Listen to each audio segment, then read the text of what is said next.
Le souvenir, ce n'est pas une réminiscence du passé. C'est le moment où le présent trébuche sur une aspérité de l'histoire et libère un message laissé là longtemps auparavant qui se déploie et prend son sens.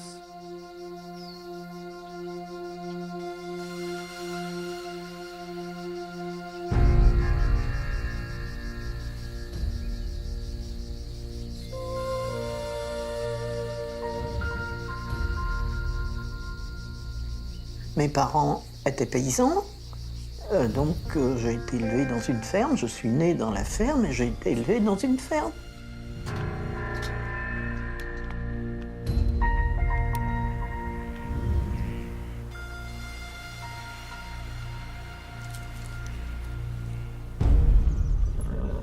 Différente de Lyon, je n'ai pas de tramway, mais une route qui passe devant la maison qui n'est pas goudronnée. Il y passe des chars à bancs tirés par un cheval au galop, selon l'état d'âme du conducteur.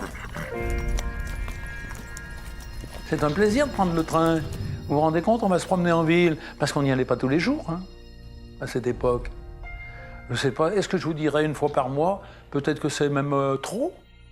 Quand je suis venue habiter ici, c'était donc en avril, 1er avril, et c'était je me souviens toujours de Rose, parce qu'on me l'avait montré dans le banc du jardin, elle passait, et mon grand-père m'avait dit, tu vois, tu iras à l'école avec cette petite fille.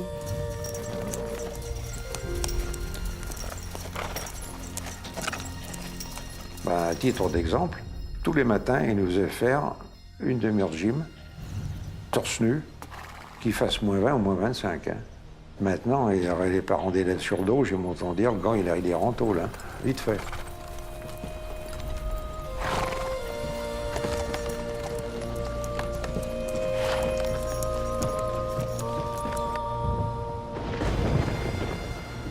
Vous savez, moi j'ai vécu avec des garçons.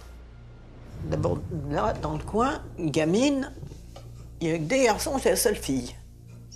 Donc j'ai appris à me bagarrer.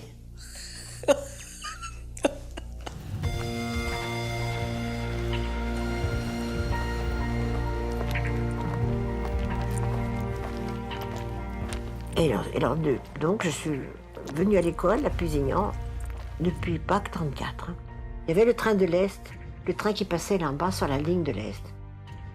C'était une époque épique.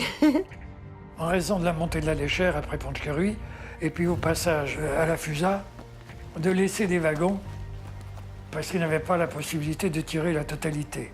Donc ils faisaient 1 ou 2 voyages, ce qui explique ces arrivées à Pusignan à 11h du soir, au lieu de 8h30. Et là, vraiment, je l'ai vu à plusieurs reprises manquer la gare. Et quand on arrivait de Pusignan, qu'il y avait le couvre-feu, parce que le train, il devait mettre, j'en sais rien, moi, 2 heures pour aller jusqu'à Lyon, d'ici. J'en sais rien, je sais pas combien, on arrivait après le couvre-feu. Il fallait prendre un laissez-passer à la gare.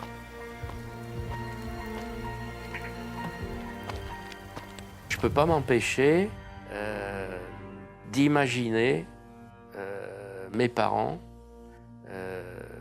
dans le contexte.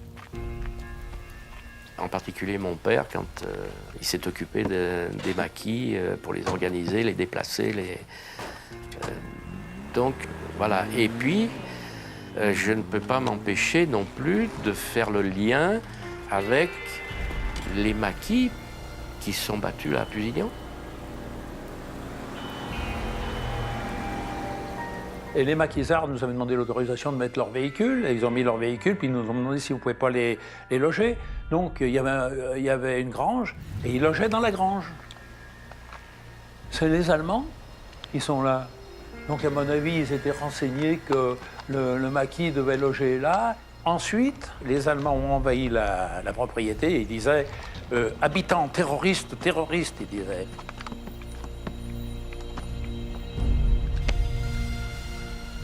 Quand j'explique aux gamins ce qui s'est passé, mais je suis même parfois étonné. C'est un respect qui me laisse pantois et qui me dit, ben finalement, s'ils sont à l'écoute, si ça les intéresse, ben ça veut dire que c'est quelque chose d'important et qui va leur servir et qui sera très bien pour eux, pour qu'ils puissent prendre leurs décisions de citoyens demain.